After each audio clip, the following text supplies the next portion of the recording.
Quinto de secundaria, tema 1. La armonía, el equilibrio de la madre tierra y el cosmos con la comunidad humana. Este es el documento de apoyo que vamos a utilizar para el tema número 1. Sin embargo, no vamos a realizar todas las actividades que aparezcan aquí. Solamente realizaremos las actividades que sean subidas a la plataforma. Por ejemplo, esta actividad sí está en la plataforma, por lo tanto, es algo que vamos a realizar en nuestros cuadernos y presentar. Para esta primera parte vamos a leer las páginas 282, 283 y 284, donde encontraremos la definición de algunos términos básicos pero principales de la materia, que son cosmovisión, filosofía, religión y ciencia. Para empezar, sabemos que coexisten tanto el mundo, la naturaleza como el ser humano. Por lo tanto, no podemos decir que la naturaleza esté separada de nosotros.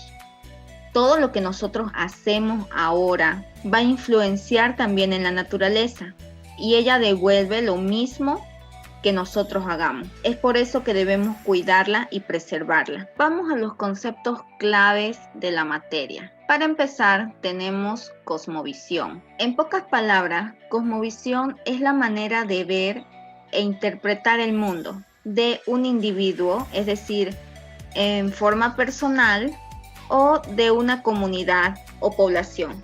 Puede ser un grupo cultural, pero también se puede referir a un pueblo originario, a una ciudad, un departamento, a un país, ya que como comunidad, sea esta pequeña o grande, percibimos el mundo de forma distinta. Esta percepción del mundo incluye todas las relaciones, todas las interrelaciones que pueden existir entre el mundo espiritual, el mundo natural y el mundo humano, ya que nos relacionamos con la naturaleza, con otras personas, pero también hay una forma de relacionarse con los antepasados o con la misma naturaleza por medio de expresiones culturales. Por ejemplo, la chaya que se realiza en carnaval es una forma de agradecer a la Madre Tierra por las cosas que nos da. ¿Cuál es el origen de la palabra cosmovisión? Proviene de Welt, que significa mundo, y anschauen, que significa observar. Por eso es una forma de ver el mundo. Esto fue expresado por el filósofo Willem Dilthey. Como ya dijimos, la cosmovisión puede ser una forma de ver el mundo de forma muy personal, ya que cada persona, cada individuo, tiene una forma de ver y de entender el mundo que les rodea. Es por eso que todos nos comportamos diferentes, porque venimos de diferentes relaciones sociales, tenemos nuestra propia cultura, hemos sido educados de formas diferentes. Es por eso que también hay ideas muy variadas sobre diferentes temas. Por ejemplo, los políticos de izquierda y de derecha, o ahora que estamos en pandemia, hay diferentes percepciones de cómo debería abordarse ahora la educación. Algunos dicen virtual, otros semipresencial, y esa respuesta que ellos están dando se basa en su propia experiencia o su propio entendimiento de la realidad. Sin embargo, si solamente nos limitamos a nuestra propia experiencia, no vamos a tener un buen nivel crítico. Y es aquí donde la educación juega un papel importante en el momento de desarrollar una cosmovisión. No podemos seguir a la mayoría solo porque sí, o llevar la contraria porque nos da la gana, sino que todas nuestras opiniones, toda nuestra comprensión tiene que tener una argumentación, tiene que tener una base, y no debemos opinar por opinar. Nuestra forma de ser representa nuestros valores. A nivel cultural también hay una cosmovisión, puesto que todos estamos en un ambiente cultural y todo eso influye en la concepción que tenemos como pueblo. Tienen, por ejemplo, en la cultura andina, que celebran el carnaval, el martes de Chaya.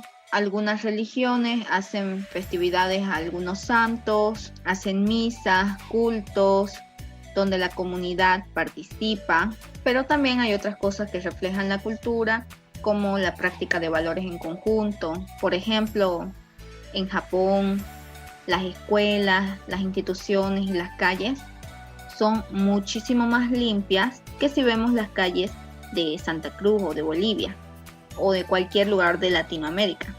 Y esto se debe a que ellos tienen una cultura diferente, una cultura de limpieza y de disciplina. A nivel de época, también hay diferentes cosmovisiones, ya que no es lo mismo nuestra época que en la época de nuestros abuelitos o en la época medieval, renacimiento, moderna, peor en la época antigua.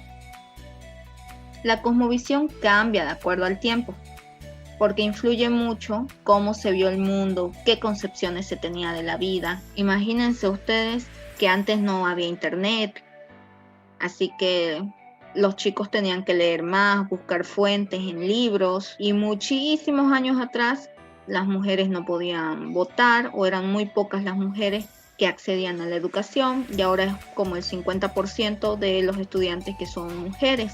Y todas estas concepciones se debe al cambio de época, que cambian los tiempos, el estilo de música que a las personas les gusta, la forma en la que se visten también cada vez va cambiando. ¿Qué diferencia a la religión de las cosmovisiones? La religión también es cultural, pero es un sistema. Algo sistematizado tiene un orden fijo de comportamientos, de prácticas. Ustedes verán que muchas religiones tienen sus textos sagrados, tienen lugares sagrados, tienen códigos para comportarse, para saber cómo actuar, tienen ritos que les permite a uno formar parte de esa religión, tienen explicaciones para cosas sobrenaturales o el origen del mundo. Pero si tenemos que elegir una definición, aquí tenemos una de Bernard Lonergan, que nos dice que la cosmovisión es un conjunto de experiencias, significados, convicciones, creencias y expresiones de un grupo. Para que sea considerada religión, también tienen que adorar o incluir a algún dios o varios dioses. Por eso también es entendida como doctrina, porque la fe está muy ligada a ciertas normas que dicte su religión, y es así como agarramos otro pequeño concepto: la religión entendida como la acción y efecto de volver a ligar a Dios y los seres humanos. Es decir, la cosmovisión es amplia, en cambio la religión, si bien también es amplia, se centra mucho en la relación del ser humano con su creador o sus creadores. La siguiente palabra clave es filosofía. A la filosofía la entendemos por su etimología, es decir, por el origen de su palabra, como amor a la sabiduría, es decir, un amor por el conocimiento, por conocer, por investigar, por saber, por llegar a la verdad. Al ser su campo tan amplio, es que no tiene fin, sino que es un fin en sí misma. Todo el que desee ampliar sus conocimientos, todo el que busca la verdad, está filosofando. Es muy difícil dar con una sola definición, porque ni siquiera los mismos filósofos se ponen de acuerdo en un concepto para filosofía. Es por eso que lo dejamos con lo que conocemos por su etimología. Como pueden ver, tanto la filosofía como la cosmovisión quieren llegar a la verdad. Entonces, ¿en qué se diferencian? Si la cosmovisión es una forma de ver el mundo y la filosofía quiere llegar a la verdad de ese mundo, lo que la diferencia es que la cosmovisión se construye de forma cultural, de acuerdo al entorno, de acuerdo a nuestros antepasados y nuestra visión personal, pero la filosofía, que es enteramente del ser humano, para poder ser considerado un pensamiento como filosófico y no solo como una cosmovisión, tiene que tener demostración, porque la filosofía es una ciencia y como toda ciencia exige una demostración. ¿Cuál va a ser esa demostración? Dependiendo qué escuela y corriente sigamos. Como la filosofía tiene tantas ramas y disciplinas, dependiendo de qué disciplina adoptamos, tiene sus propios argumentos para llegar a la verdad. Y también varía de época en época. No son los mismos los pensamientos filosóficos de la Edad Clásica que de la Edad Media o de la Edad Contemporánea. Y ni siquiera en la misma época habían pensamientos similares. Por ejemplo, en la Edad Clásica, que buscaban el origen de toda la realidad, los filósofos tampoco se ponían de acuerdo sobre cuál era el origen.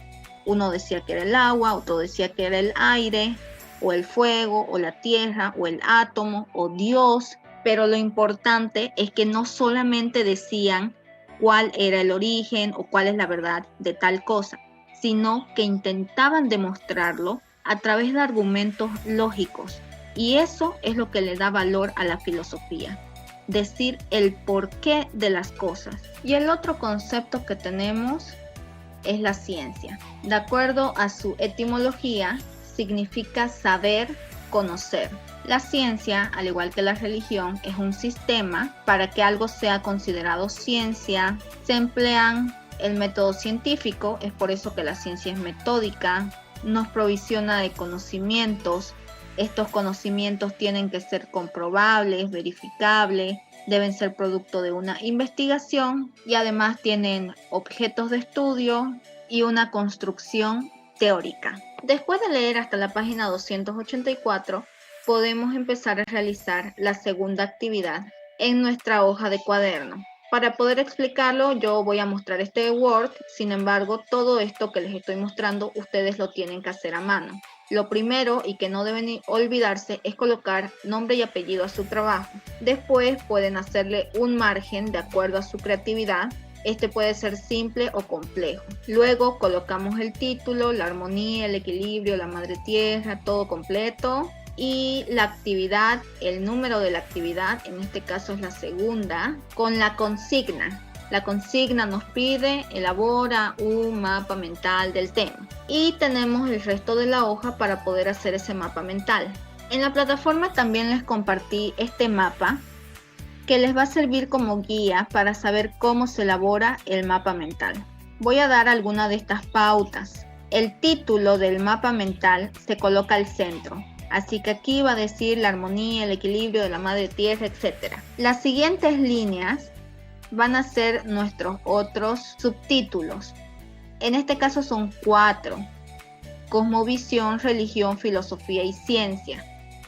Y de esos 4 subtítulos que van a estar esparcidos, se van a desprender más ramas donde coloquemos la definición, la etimología o sus características. Como ustedes pueden ver, el mapa mental es desde el centro hacia los alrededores y cada vez las líneas se van ramificando en más y más líneas. Además, en un mapa mental se utiliza dibujos de apoyo, como lo que ustedes ven aquí. Podemos utilizar uno para cada concepto y decorarlo de acuerdo a nuestra creatividad. Si se fijan, no escribimos textos largos, sino que escribimos ideas cortas o palabras claves. Podemos utilizar minúsculas también, solo que en este ejemplo está todo con mayúsculas. Y si ustedes se fijan bien en este ejemplo, esto es un mapa mental de un mapa mental. Aquí nos dice el estilo, cómo tiene que tener énfasis, humor, personal, armonía, claridad. Eso es de acuerdo a un estilo personal. Colores, por supuesto que tiene que tener colores. Las líneas tienen diferentes colores y pueden representar un código. ¿Cómo es la estructura? Es jerárquica para empezar, desde el centro hacia los lados. Estas son las líneas principales y todo lo demás son las líneas secundarias y se hace en forma de las agujas del reloj, es decir, hacia este lado.